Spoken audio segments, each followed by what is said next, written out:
Hello दोस्तों, कैसे हो। मैं उम्मीद करता हूँ आप सभी अच्छे होंगे, स्वस्थ होंगे और पढ़ाई में व्यस्त होंगे। मैं दशरथ सिंह सैनी एक बार फिर स्वागत करता हूँ, अभिनंदन करता हूँ आप सभी का। तो दोस्तों, फिर एक बार उपस्थित हूँ नई क्लास लेकर आप सभी के लिए। जैसा कि आप थंबनेल में देख पा रहे हैं, प्रकाश का बर्तन, जिसमें हम लेंस के बारे में अध्ययन करेंगे। तो विद्यार्थियों, मैं आपको बता देता हूँ कि जिन विद्यार्थियों ने प्रकाश के अपवर्तन से संबंध, या मैं आपसे कह देता हूँ कि जो फिजिक्स का पार्ट है प्रकाश, उसकी हम 3 क्लास पहले ही पढ़ चुके हैं, जो आपको आपके अपने YouTube चैनल दशरथ सिंह सैनी की प्ले लिस्ट में आपको मिल जाएगी। तो आपकी सुविधा के लिए मैं बता देता हूँ कि जिन विद्यार्थियों ने पहले 3 पार्ट नहीं पढ़े, तो मेरा उनसे निवेदन रहेगा कि पहले वो उन 3 पार्टों का अध्ययन करें, फिर उसके बाद में इस क्लास को देखें। उससे आपको फ़ायदा होगा कि इससे रिलेटेड ही वो चीज़ें तब वो समझ में आएंगी, तो ये समझ में आएगी। क्लियर। तो विद्यार्थियों, मैं क्लास प्रारंभ करता हूँ उससे पहले मेरा सभी साथियों से निवेदन है कि आप हमारे YouTube चैनल पर पहली बार आए हो तो चैनल को सब्सक्राइब कर बेल आइकन दबाएं, जिससे आपको समय समय पर हमारी नई नई जानकारी का नोटिफिकेशन प्राप्त होता रहे। तो चलिए विद्यार्थियों, बिना समय व्यर्थ गवाए मैं क्लास प्रारंभ करता हूं, और आज देखते हैं हम क्या नई चीज़ सीखने वाले हैं। तो देखिए विद्यार्थियों, आज हम पढ़ेंगे लेंस के बारे में। किसके बारे में पढ़ेंगे? लेंस के बारे में। गोलीय लेंस। तो सबसे पहले हम ये जानें लेंस होता क्या है, किसे कहते हैं लेंस। 2 पृष्ठों से घिरा हुआ कोई पारदर्शी माध्यम जिसका एक या दोनों पृष्ठ कैसे हों, गोलीय हों, लेंस कहलाता है। ऐसा पारदर्शी माध्यम जिसका कम से कम एक या दोनों पृष्ठ कैसे हों, गोलीय हों, उसे हम क्या कहते हैं? लेंस कहते हैं। ये लेंस जो हैं वो 2 प्रकार के होते हैं। लेंस कितने प्रकार के होते हैं? 2 प्रकार के होते हैं, और दोनों प्रकार मैंने आपको चित्र में बताए गए हैं। पहला है उत्तल लेंस और दूसरा है अवतल लेंस। उत्तल लेंस क्या है?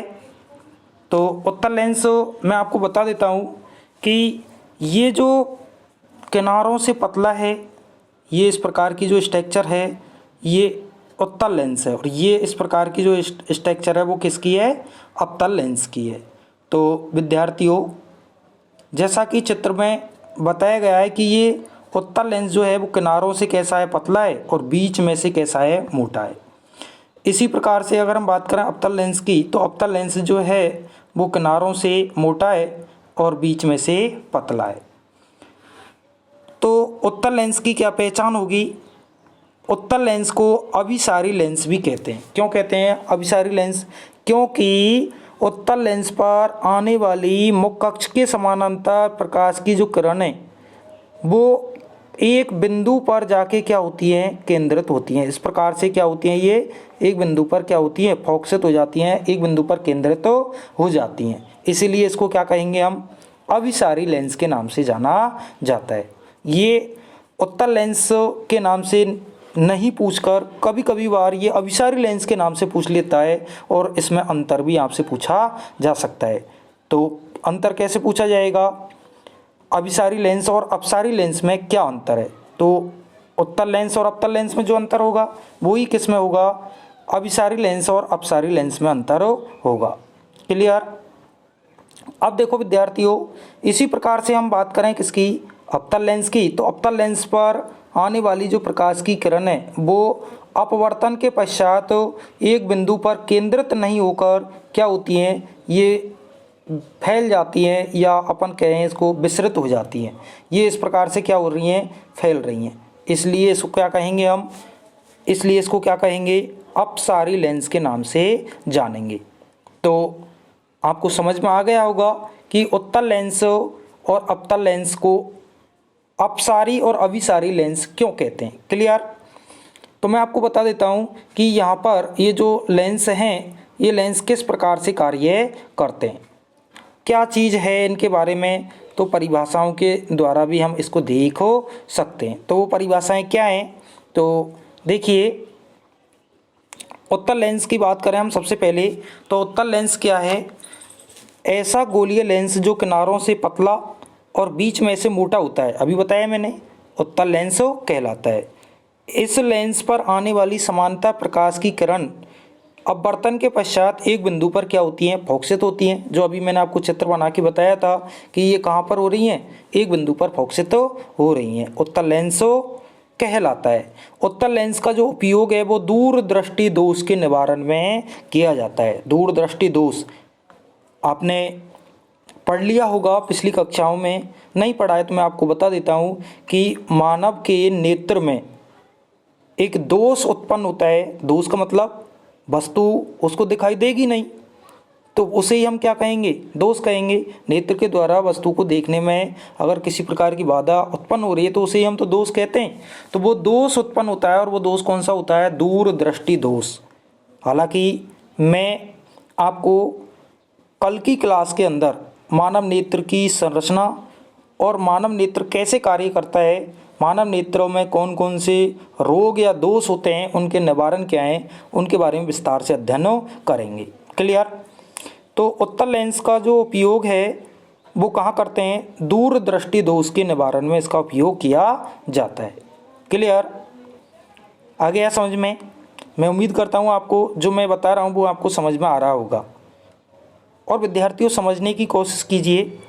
दूसरा हमारा जो लेंस है वो है कौन सा, अवतल लेंस, और अवतल लेंस को अपसारी लेंस के नाम से जानते हैं। ऐसा गोलीय लेंस जो किनारों से मोटा और बीच में से पतला होता है अवतल लेंस कहलाता है। इस लेंस पर आने वाली समानांतर प्रकाश की किरणें अपवर्तन के पश्चात फैल जाती हैं। अभी मैंने जो आपको चित्र में बताया था किस प्रकार से, यानी विभिन्न दिशाओं में क्या हो जाती हैं, वो विस्तृत हो जाती है, फैल जाती है। ऐसा लेंस क्या कहलाता है, अपसारी लेंस या अवतल लेंस कहलाता है। क्लियर। अब इस लेंस का उपयोग, कौन से लेंस का, अवतल लेंस का उपयोग निकट दृष्टि दोष के निवारण में उपयोग किया जाता है। यानी गोलीय जो लेंस है, और गोलीय लेंस कौन सा है, अपसारी लेंस, या अपन इसको अवतल लेंस के नाम से जानते हैं। इसका उपयोग निकट दृष्टि दोष के निवारण में उपयोग किया जाता है। आ गया समझ में। ओके, आगे चलते हैं। नेक्स्ट अगर हम बात करें तो नेक्स्ट क्या है, गोलीय लेंसों से अपवर्तन के नियम। यानी गोलीय जो लेंस हैं इनसे अपवर्तन के नियम क्या हैं, यानी किस प्रकार से हम आगे हम पढ़ेंगे कि गोलीय लेंसों से किस प्रकार से प्रतिबिंब का निर्माण होता है। तो उन प्रतिबिंबों के निर्माण में ही यहाँ पर मैं आपको 3 नियम बताऊंगा, और वो 3 नियम यहाँ इम्पोर्टेंट होते हैं, और तीनों नियमों के आधार पर ही यहाँ पर क्या है, यहाँ आगे हम 6 कंडीशन पढ़ेंगे, और 6 कंडीशन में प्रतिबिंब का निर्माण, अलग अलग स्थान पर वस्तु को रखेंगे तो उनका प्रतिबिंब भी अलग अलग स्थान पर बनेगा, उनका आकार और आकृति भी उसी प्रकार से बनेगी। ठीक है। तो विद्यार्थियों पहला जो नियम है वो पहला नियम क्या है कि जब वस्तु को मुख्य अक्ष के समानांतर, यानी जब वस्तु से मुख्य अक्ष के समानांतर आने वाली प्रकाश की किरण उत्तल लेंस से अपवर्तन के पश्चात, अपवर्तन के बाद लेंस की दूसरी ओर मुख्य फोकस बिंदु से गुजरती है। यानी पहला जो नियम है वो क्या है, मैंने आपको इस चित्र के अंदर बताया गया है। ये चित्र में क्या है कि यहाँ अगर मान चलो अनंत पर कोई वस्तु रखी है, और अनंत से जब प्रकाश की किरण मुख्य अक्ष के समानांतर उत्तल लेंस पर आपतित होती है तो मुख्य फोकस से होकर क्या हो रही है, गुजर रही है। तो यही तो पहला नियम है। पहला नियम क्या है कि जब कोई प्रकाश की किरण मुख्य अक्ष के समानांतर लेंस पर आपतित होती है तो अपवर्तन के पश्चात वो मुख्य फोकस बिंदु से होकर गुजर जाती है। देखो विद्यार्थियों, मैं आपको बता देता हूँ, यहाँ स्पष्ट कर देता हूँ कि जो दर्पण होता है और लेंस होता है उसमें थोड़ा सा अंतर है। क्या अंतर है? दर्पण में तो एक ही फोकस बिंदु होता है, जबकि लेंस के अंदर दो फोकस बिंदु होते हैं, एक होता है F1 और एक होता है F2। अब इनमें भी हम आगे पढ़ेंगे कि F1 और F2 कहाँ है, तो मैं अगली स्लाइड के अंदर इन चीज़ों को बताऊंगा, क्योंकि यहाँ हम वक्रता केंद्र नहीं पढ़ के इनका सिंबल दूसरा पढ़ेंगे। एक तो पढ़ेंगे 2F1 और एक पढ़ेंगे 2F2। क्लियर? दूसरा नियम क्या है? तो पहला नियम समझ में आ गया होगा। पहला नियम एक बार पुनः बता रहा हूँ कि जब कोई प्रकाश की किरण मुख्य अक्ष के समानांतर लेंस पर आपतित होती है तो उत्तल लेंस से अपवर्तन के पश्चात मुख्य फोकस बिंदु से होकर गुजर जाती है, जबकि अवतल लेंस में ये गुजरती हुई प्रतीत होती है। क्या समझे? यानी वास्तव रूप में, वास्तविक जिस प्रकार से हम वास्तव में यहाँ उत्तल लेंस के अंदर देख रहे हैं, ऐसे अवतल लेंस के अंदर दिखाई नहीं देता है। सिर्फ हम क्या आभास करते हैं, यानी वहाँ गुजरती हुई प्रतीत होती है। क्लियर? दूसरा नियम क्या है? मुख्य फोकस से गुजरने वाली प्रकाश किरण उत्तल लेंस से अपवर्तन के पश्चात मुख्य अक्ष के समानांतर चली जाती है और अवतल लेंस से जाती हुई प्रतीत होती है। क्या समझे? तो दूसरा नियम ये है कि जब कोई प्रकाश की किरण यहाँ फोकस बिंदु से लेंस पर आपतित होती है तो अपवर्तन के पश्चात वो कहाँ चली जाती है, मुख्य अक्ष के समानांतर चली जाती है। ये मुख्य अक्ष है भाई, ये जो लाइन बीच में जो दिखाई गई है ये लाइन क्या है, मुख्य अक्ष है। ये क्या है, मुख्य अक्ष। क्या है ये, मुख्य अक्ष। क्लियर? अब तीसरा नियम क्या है? तीसरा नियम है कि जब कोई प्रकाश की किरण लेंस के प्रकाशिक केंद्र, लेंस का प्रकाशिक केंद्र का मतलब क्या है, जो O है ये क्या है, प्रकाशिक केंद्र है। तो लेंस के प्रकाशिक केंद्र से आपतित होती है तो अपवर्तन के पश्चात बिना विचलन के, यानी कोई विचलन नहीं होता है, यानी जिस रास्ते से वो जा रही है उसी रास्ते से सीधी स्ट्रेट लाइन निकल जाती है, यानी किसी प्रकार का कोई विचलन नहीं होता है। तो ये गोलीय लेंस का क्या है, तीसरा नियम है। तो ये नियमों का उपयोग करते हुए हम आगे किसके बारे में पढ़ेंगे विद्यार्थियों, हम गोलीय लेंसों से किस प्रकार से प्रतिबिंब बनते हैं उनके बारे में अध्ययन किया जाएगा। क्लियर? आ गया समझ में? आगे चलते हैं। आगे हम बात करते हैं किसकी, लेंसों से अपवर्तन, लेंसों से प्रतिबिंब का निर्माण, यानी लेंसों से प्रतिबिंब का निर्माण कैसे होता है। तो विद्यार्थियों, जिस प्रकार से हम दर्पण के अंदर पढ़ के आए कि वस्तु को कहाँ कहाँ रखा जाए तो उसका प्रतिबिंब कहाँ कहाँ बनेगा, इसी प्रकार से यहाँ लेंसों के अंदर भी वही 6 कंडीशन है। जहाँ अलग अलग स्थान पर वस्तु को रखेंगे तो उसका प्रतिबिंब कहाँ और कैसा बनेगा। तो देखो, फर्स्ट कंडीशन की बात करते हैं अपन। पहली कंडीशन में क्या स्थिति है, जब वस्तु को हम कहाँ रखते हैं, अनंत पर। कहाँ रखेंगे, अनंत पर। वस्तु को कहाँ रखेंगे भाई, अनंत पर रखेंगे। तो जब वस्तु को हम अनंत पर रखेंगे तो अनंत से जब प्रकाश की किरण लेंस पर आपतित होती हैं तो अपवर्तन के पश्चात वो मुख्य फोकस से होकर गुजर जाती है। तो जब वस्तु को हम कहाँ रखते हैं, अनंत पर रखते हैं, तो उसका प्रतिबिंब कहाँ बनता है, मुख्य फोकस बिंदु पर बनता है। कैसा बनेगा, अत्यंत छोटा होगा, यानी बिंदु के समान साइज का, और कैसा होगा, वास्तविक होगा और उल्टा होगा। क्लियर? दूसरी कंडीशन क्या है, दूसरी कंडीशन में वस्तु को कहाँ रखते हैं, अनंत, और कहाँ रखेंगे, अनंत व वक्रता केंद्र के मध्य। अनंत कह दें, यहाँ हम वक्रता केंद्र नहीं कह के क्या कहेंगे, वक्रता केंद्र के स्थान पर 2F1 कहेंगे। क्या कहेंगे, 2F1 कहेंगे। तो आ रहा है कि नहीं आ रहा समझ में? एक बार पुनः बता रहा हूँ मैं। देखो यहाँ पर ये जो इस प्रकार से, देखो एक बार पुनः बता ही देता हूँ मैं आपको कि ये हमारा जैसे लेंस है, यहाँ पर ये क्या है, मुख्य अक्ष है, ये इसका वक्रता केंद्र माने तो वक्रता केंद्र नहीं मान के इसको क्या मानेंगे हम, इसको मानेंगे 2f1। क्या कहेंगे इसको, 2f1। और ये क्या कहलाएगा, f1 कहलाएगा। ये इसका क्या कहलाएगा, प्रकाशिक केंद्र O कहलाएगा। और ये यहाँ पर जो पॉइंट है ये क्या कहलाएगा, f2 कहलाएगा। और ये क्या कहलाएगा, इधर वक्रता केंद्र दूसरा जो है वो 2f2 कहलाएगा। क्लियर। तो ये आपको पता होना चाहिए कि f1 कहाँ है, f2 कहाँ है और f कहाँ पर है। क्लियर।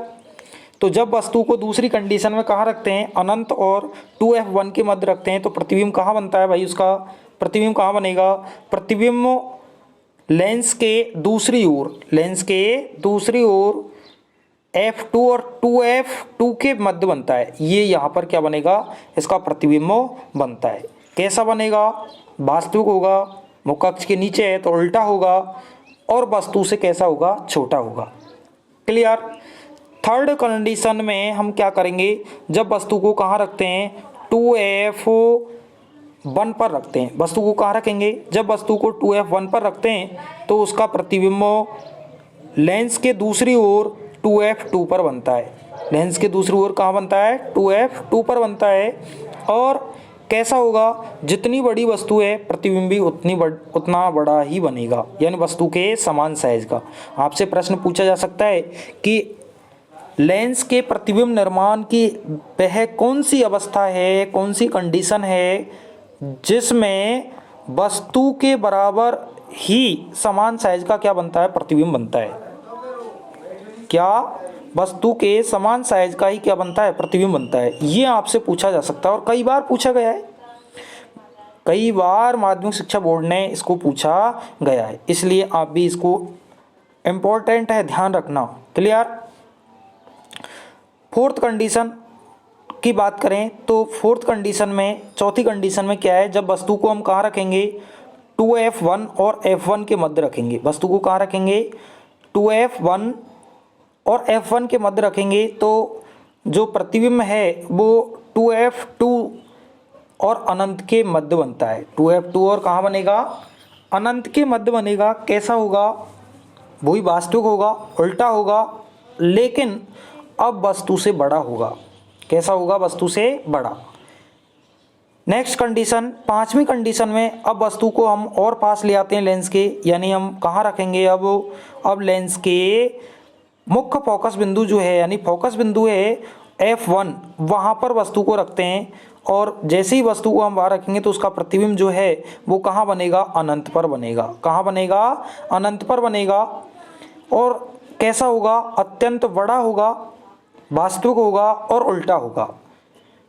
छठी कंडीशन है, ये भी इम्पोर्टेंट है, कई बार पूछी गई है। यानी अब इस स्थिति में वस्तु को कहाँ रखेंगे, f1 और O क्या है, लेंस का प्रकाशिक केंद्र। O क्या है, लेंस का प्रकाशिक केंद्र। तो इस प्रकाशिक केंद्र और f1 के मध्य जब वस्तु को रखते हैं तो इसका प्रतिबिंब कहाँ बनता है, वस्तु की ओर ही बनता है। कहाँ बनेगा, वस्तु की ओर ही बनता है। जिस दिशा में या जिस स्थिति में वस्तु रखी गई है उसी स्थिति की ओर ही क्या बनेगा, क्या बनता है, प्रतिबिंब बनता है। और वो प्रतिबिंब कैसा होगा, सीधा होगा, आभासी होगा और वस्तु से बड़ा होगा। क्लियर। तो ये 6 कंडीशन है और ये 6 कंडीशन आपको पता होनी चाहिए कि लेंस से किस प्रकार से इनके प्रतिबिंब बनते हैं। आपसे कोई भी एक कंडीशन उठा के पूछा जा सकता है कि किस प्रकार से इनका प्रतिबिंब बनता है, उनका किरण आरेख चित्र बनाइए। तो मैंने आपको 6 कंडीशन स्पष्ट रूप से समझा दिया है। मैं उम्मीद करता हूँ आप सभी को ये समझ में आया होगा। अगर नहीं आया समझ में तो आप इस वीडियो को बार बार करके देख सकते हैं, जिससे कि आपको समझ में आ जाएगा। और विद्यार्थियों, सीखने की कोशिश कीजिए, और सीखने वाले की कभी हार नहीं होती है। अगर कोशिश है तो हम कैसी भी परिस्थिति में कुछ भी चीज़ को सीख सकते हैं। क्लियर। इसके बाद में हम बात करेंगे लेंस सूत्र। किसकी बात करेंगे, लेंस सूत्र। इससे पहले हमने दर्पण सूत्र भी पढ़ा था। दर्पण सूत्र क्या है? दर्पण सूत्र में भी मैंने आपको बताया था कि यहाँ पर 3 भौतिक राशियाँ होती हैं, जिसमें एक तो होती है वस्तु की दूरी, एक होती है फोकस दूरी और एक होती है प्रतिबिंब की दूरी। अब कौन कौन सी होती हैं आपको पता होगा, क्योंकि मैं आपको दर्पण वाले चैप्टर के अंदर, दर्पण वाली क्लास के अंदर ये चीज़ बता चुका हूँ। फिर भी मैं यहाँ भी आपको बताऊंगा, ऐसा नहीं है कि यहाँ नहीं बताऊंगा, यहाँ भी बताऊंगा, लेकिन लेंस सूत्र में और दर्पण सूत्र में जो अंतर है वो समझ लें। वो क्या अंतर है कि लेंस सूत्र जो है उसमें तो यहाँ क्या होता है, माइनस चिन्ह होता है, जबकि दर्पण सूत्र होता है वहाँ इसके मध्य में क्या होता है, प्लस चिन्ह होता है, धनात्मक चिन्ह होता है। आ गया समझ में? क्या समझे? एक बार पुनः बता रहा हूँ, लेंस सूत्र के अंदर तो माइनस का चिन्ह उपयोग में लिया जाता है, जबकि दर्पण के अंदर प्लस चिन्ह का उपयोग किया जाता है। क्लियर? अब इस लेंस सूत्र के अंदर 3 भौतिक राशियां कौन कौन सी हैं? तो एक तो है यहाँ पर b, जो क्या है, प्रतिबिंबों की दूरी। b जो है वो क्या है, प्रतिबिंब की दूरी। u क्या है, वस्तु या बिंब की दूरी। f क्या है यहाँ पर, फोकस दूरी। क्लियर? अब यहाँ पर इस लेंस सूत्र के अंदर मैं बता देता हूँ आपको, 1/v - 1/u बराबर 1/f। इससे हम किसी भी आंकिक प्रश्नों में 2 चीज़ आपको प्राप्त होगी, या तो वस्तु की दूरी दी गई होगी और फोकस दूरी दी गई होगी, और आपको प्रतिबिंब की दूरी को निकलवाया जा सकता है। तो कोई भी 2 भौतिक राशियों के मान आपको मिलेंगे और एक आपसे पूछा जाएगा। इस प्रकार से जो आंकिक प्रश्न है वो इस सूत्र के द्वारा हल करेंगे।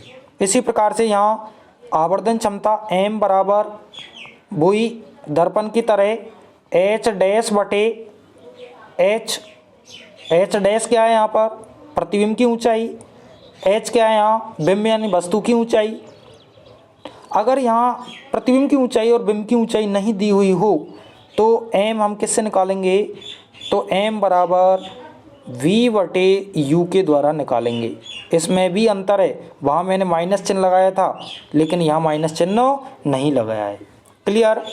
तो यहाँ तक आप बताइए मेरे को, मैं आपके कमेंट का इंतज़ार कर रहा हूँ, समझ में आया नहीं आया? चलो बताइए फटाफट, सभी विद्यार्थी बताइए मेरे को, यहाँ तक समझ में आया या नहीं आया? जैसे समझ में आ गया तो आगे चलते हैं, और आगे किस चीज़ पर बात करेंगे वो अभी मैं आपको बता रहा हूँ। बताइए जल्दी फटाफट। और जिन विद्यार्थियों ने हमारा चैनल सब्सक्राइब नहीं किया है तो वो प्लीज़ सब्सक्राइब कर बेल आइकन दबा लें, जिससे कि ऐसी ही नई नई और रोचक जो जानकारियाँ हैं वो आपको मिलती रहें। और मेरा एक ही उद्देश्य है, विद्यार्थियों को बिना किसी व्यवधान के घर बैठे अपनी तैयारी को बरकरार कर सकते हैं, यानी आसानी से वो अपना रिवीजन कर सकते हैं, आसानी से वो नोट्स बना सकते हैं, और बिना किसी व्यवधान के आसानी से अपनी पढ़ाई को सुचारू रूप से रख सकते हैं। तो चलिए विद्यार्थियों आगे चलते हैं। नेक्स्ट जो है वो है हमारा आयताकार कांच की सिल्ली या आयताकार कांच की स्लाइड या पट्टिका के द्वारा प्रकाश का अपवर्तन।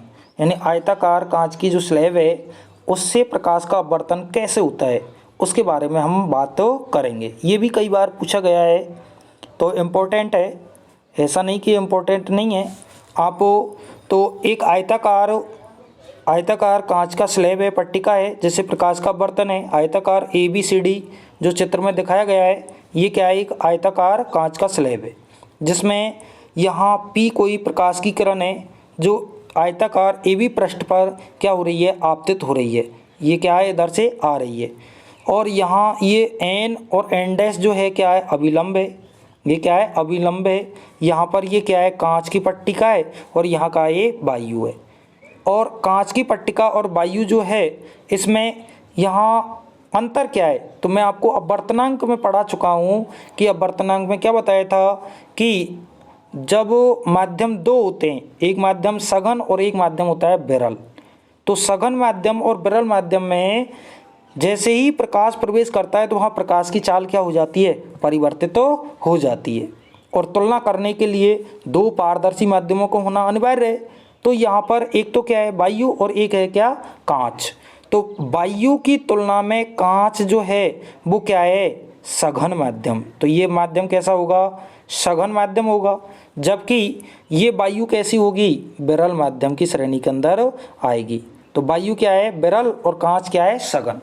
तो अब आपको समझ में आ गया होगा कि जब कोई प्रकाश की किरण कहाँ से, विरल माध्यम से सघन माध्यम में प्रवेश करती है तो अभिलंब की ओर झुकती है, और जब प्रकाश की किरण सघन से विरल में प्रवेश करती है तो अभिलंब से दूर हट जाती है। तो वही नियम तो यहाँ काम में लेंगे। तो वो नियम कैसे काम में लेंगे, तो देखो पी क्यू कोई प्रकाश की किरण है जो अभिलंब और ए बी पृष्ठ पर आपतित होती है। जैसे ही यहाँ पर आपतित होती है तो अभिलंब के पास में झुक जाती है। जैसे ही, अब वर्तुल मूल मार्ग तो ये है, लेकिन मूल मार्ग से ये क्या है, प्रकाश की किरण अभिलंब की ओर झुक जाती है, और अभिलंब की ओर जब झुकेगी तो यहाँ से पुनः प्रकाश की किरण कांच के अंदर प्रवेश करेगी, जिसे हम क्या कहेंगे, निर्गत किरण कहेंगे। और ये निर्गत किरण सीडी पृष्ठ से जैसे ही बाहर की ओर निकलेगी तो माध्यम पुनः चेंज हो जाएगा, कांच से हवा में जाएगी, और कांच से हवा या मतलब सघन से विरल में जाएगी, तो ये अभिलंब से दूर हट जाती है। तो इस प्रकार से यहाँ पर क्या है, ये प्रकाश की जो किरण है वो क्या होती है, अलग अलग माध्यम में या पृथक पृथक माध्यम में इसकी जो चाल है वो परिवर्तित होती है, और इसका वहाँ पर क्या होता है, अपवर्तन होता है। तो इससे क्या निष्कर्ष निकलेगा, तो वो मैं निष्कर्ष आपको बता देता हूँ। जब हम इस प्रकार का क्रियाकलाप करते हैं तो क्रियाकलाप करने पर हमें ये निष्कर्ष निकलता है कि प्रकाश की किरण एक माध्यम से दूसरे माध्यम में जाते समय अपने मूल मार्ग से विचलित हो जाती है। इस घटना को ही प्रकाश का अपवर्तन कहते हैं, जो कि उपरोक्त क्षेत्र के अंदर मैंने आपको समझा दिया गया है। क्लियर आ गया होगा समझ में। यही कारण है कि जैसे जैसे माध्यम परिवर्तित होता है तो वहाँ पर जैसे माध्यम परिवर्तित होगा तो उस परिवर्तित माध्यम की सतह पर प्रकाश की किरण का क्या होता है, अपवर्तन होता है। और यही कारण है कि आकाश में हमें जो तारे हैं वो टिमटिमाते हुए नजर आते हैं, जबकि वास्तव में तारे क्या हैं, टिमटिमाते नहीं हैं। आ रहा है ना समझ में। तो अब वो तारे हमें टिमटिमाते क्यों नजर आते हैं, तो तारों से पृथ्वी तक का जो स्पेस है, जो दूरी है, उसमें वायु की विभिन्न परतें होती हैं, और वो कैसी होती हैं, पारदर्शी होती हैं। और उन विभिन्न परतों से होकर जब तारों से आने वाला प्रकाश गमन करता है तो वहाँ प्रत्येक परत पर उसका क्या होता है, अपवर्तन होता है। और जैसे ही वो अपवर्तन होगा तो अपने मूल मार्ग से प्रकाश की किरण क्या होगी, विचलित होगी। तभी हमें वो तारा क्या है, टिमटिमाता हुआ नजर आता है। क्लियर। तो आ गया होगा समझ में विद्यार्थियों। तो आज मैंने आपका जो फिजिक्स का जो चैप्टर था प्रकाश, वो लगभग मैंने आपको कंप्लीट करा दिया है। यानी थ्योरी इसकी जो थी वो मैंने आपको 4 क्लासों के अंदर इसको कंप्लीट करा दिया है। अब इसमें आपके आंकिक प्रश्न हैं, यानी न्यूमेरिकल हैं, लेंस और दर्पण दोनों से संबंध, और एक है यहाँ पर मानव नेत्र, उसकी संरचना। तो विद्यार्थियों आप बने रहिए।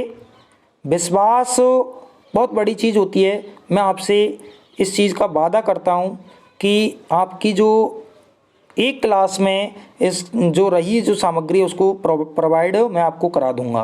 क्लियर। तो विद्यार्थियों मैं आपको एक बार पुनः बता देता हूँ कि आज हमने किस किस चीज़ के बारे में अध्ययन किया है। एक बार मैं आपको तुरंत बता देता हूँ कि क्या क्या चीज़ हमने आज अध्ययन की है, जिससे आपको पता लग जाएगा कि हमने आज क्या क्या चीज़ के बारे में पढ़ा है। तो फर्स्ट है, हमने लेंस के बारे में अध्ययन किया। लेंस क्या होता है, तो लेंस दो पारदर्शी पृष्ठों से बंद संरचना जिसका कम से कम एक या दोनों पृष्ठ कैसे हो, गोलीय हो, उसे लेंस कहते हैं। लेंस हो उत्तल लेंस और अवतल लेंस के बारे में अध्ययन किया है। उत्तल लेंस और अवतल लेंस को अपसारी और अपसारी क्यों कहते हैं, इसके बारे में हमने अध्ययन किया है। फिर गोलीय लेंस में ये जो अपवर्तन होता है ये गोलीय लेंसों से किस प्रकार से अपवर्तन है, उसके नियम क्या हैं वो हमने पढ़े हैं। जो 3 नियम मैंने आपको बताए थे, एक तो कि जब कोई प्रकाश की किरण मुख्य अक्ष के समानांतर लेंस पर आपतित होती है तो अपवर्तन के पश्चात वो मुख्य फोकस बिंदु से होकर गुजर जाती है। दूसरा नियम बताया था कि जब फोकस बिंदु से लेंस पर आपतित होती है तो अपवर्तन के पश्चात वो मुख्य अक्ष के समानांतर चली जाती है। और तीसरी मैंने बताया था कि जब प्रकाश की किरण प्रकाशिक केंद्र से होकर गुजरती है तो वो बिना विचलन के सीधी निकल जाती है। क्लियर। इसके बाद में मैंने आपको नेक्स्ट इसके लेंस से प्रतिबिंब का निर्माण कैसे होता है उसके बारे में 6 कंडीशन मैंने आपको बताई हैं कि कहाँ कहाँ वस्तु को कैसे कैसे रखते हैं तो उसका प्रतिबिंब कहाँ बनता है। इसके बाद में लेंस सूत्र 1/v - 1/u बराबर 1/f, जहाँ b क्या है प्रतिबिंब दूरी, u वस्तु की दूरी और f क्या है फोकस दूरी है। अब इसमें माइनस प्लस कैसे लेते हैं तो वो कार्तिकेय चिन्ह परिपाटी मैं आपको पहले ही समझा चुका हूँ कि वो कार्तिकेय चिन्ह परिपाटी आपको पता होना चाहिए कि किस प्रकार से वो कार्तिकेय चिन्ह परिपाटी से हम प्लस और माइनस का उपयोग करते हैं। क्लियर। इसके बाद में मैंने आपको आयताकार कांच की सिल्ली के द्वारा या कांच की स्लैब पट्टिका के द्वारा प्रकाश का अपवर्तन कैसे होता है उसके बारे में मैंने आपको समझा दिया। इसके बाद में हम बात करेंगे किसकी, लेंस की क्षमता। तो लेंस की क्षमता क्या है, लेंस की क्षमता होती है लेंस की प्रकाश किरणों को अभिसारित या अपसारित करने की क्षमता ही लेंस की क्षमता कहलाती है। और लेंस की क्षमता जो है उसको हम P से व्यक्त करते हैं जो फोकस दूरी के व्युत्क्रमानुपाती होती है। लेंस की जो क्षमता है वो उसकी फोकस दूरी के क्या होती है, व्युत्क्रमानुपाती होती है। यानी हम P बराबर हम लिख सकते हैं P बराबर 1/f। f क्या है यहाँ पर फोकस दूरी है और इस फोकस दूरी को हम किस में लेते हैं, हमेशा मीटर में लेते हैं। किस में लेंगे, मीटर में। तो मैं लिख देता हूँ यहाँ सूत्र P बराबर 1/f।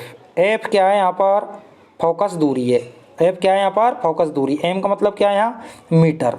तो इस प्रकार से हम क्या है किसी भी लेंस की क्षमता भी ज्ञात तो कर सकते हैं। तो आई होप दोस्तों सभी विद्यार्थियों मैं आपको पुनः बता देता हूँ कि आज मैंने आपका जो फिज़िक्स का चैप्टर वो कंप्लीट करा दिया है। तो विद्यार्थियों मैं उम्मीद करता हूँ आप सभी को ये समझ में आया होगा और मैं ये भी उम्मीद करता हूँ कि अगर आपको कोई भी चीज़ समझ में नहीं आई है तो आप प्लीज़ मेरे को कमेंट करके ज़रूर बताएंगे। तो आज के लिए इतना ही, अब मैं इजाज़त लेता हूँ आप सभी से। तो अब तक के लिए धन्यवाद सभी विद्यार्थियों को।